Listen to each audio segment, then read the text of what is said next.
মই পিছে এনেকৈ ঘৰতে ৰসগোল্লা বনাইলে গৰমে গৰমে খাইলে বৰ ভাল পাওঁ। আপোনালোকে পিছে পাইনে? ব'লকচোন আজি দেখাওঁ কেনেকৈ বনাই।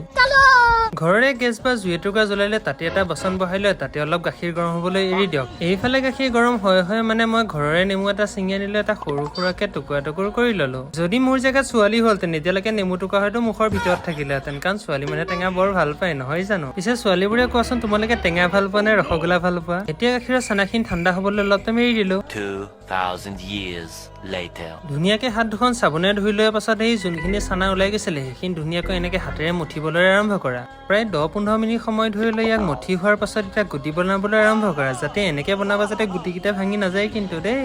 তাৰ পাছত কলা কেৰাহীটো লৈ তাতে অলপ পানী গৰম কৰি লৈ ধুনীয়াকে চেনি দিবা। আমাৰ ঘৰত চেনি খোৱা মানুহ বেছি পৰুৱা আহে, চেনি আমি মানুহে বেছি কমাই খাওঁ। উতলি থকা চেনি পানীখিনিত গুটিকেইটা দি দিলে যেতিয়া সিহঁতৰ চাইজ ডাঙৰ হৈ যাব তেতিয়া ধুনীয়াকে বহি লৈ সোৱাদ লোৱা। মৌমিতা, নয়না, লাকি আৰু সন্তোষ তোমালোকে ট্ৰাই কৰি জনাবাচোন।